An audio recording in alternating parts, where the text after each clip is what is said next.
une louve est entrée dans Nanterre.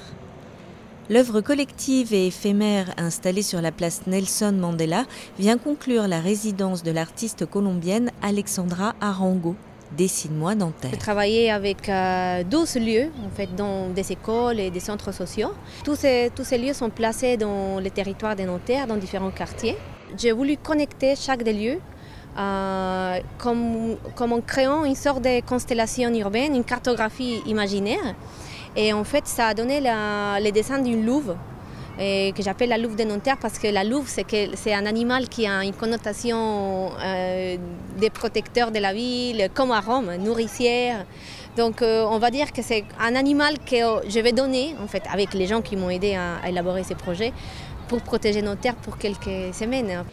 Depuis le mois de décembre, Alexandra Arango intervient dans les structures du quartier université, les centres de loisirs et les établissements scolaires pour dessiner des carnets de ville et réaliser des fresques murales.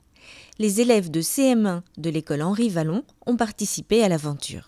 Le thème, c'était la nature à Nanterre, ce qui n'est pas du tout évident pour eux parce qu'ils habitent dans un endroit extrêmement urbain, dans un endroit très fermé. Alors la nature pour eux, ça reste vraiment très très général.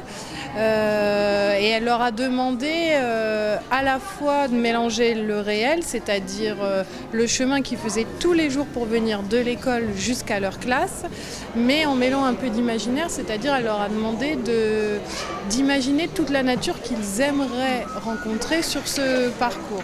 Est-ce que vous les avez sentis sensibles à l'univers de cet artiste ? Oui, tout à fait, parce que c'est très coloré, il y a beaucoup d'animaux, donc ça leur parle beaucoup. Et je crois que ce qui leur a beaucoup plu, c'est le fait que ce soit du street art, c'est-à-dire dans la rue, dans des espaces urbains. Je leur ai expliqué qu'il y avait des œuvres qu'ils pouvaient aller voir. Il y en a une à Gare du Nord et ça les a tout de suite accrochés. Ouais. C'est un projet magnifique. L'inauguration aussi pour eux, c'est une chance extraordinaire. Enfin voilà, là d'avoir cet honneur d'être dans un espace d'art contemporain qui est très beau, qui a une place importante dans la vie culturelle de la ville. J'espère qu'ils arriveront à se rendre compte que c'est vraiment une chance extraordinaire. La louve passera l'été à Nanterre. Vous pourrez lui rendre visite jusqu'au 31 août.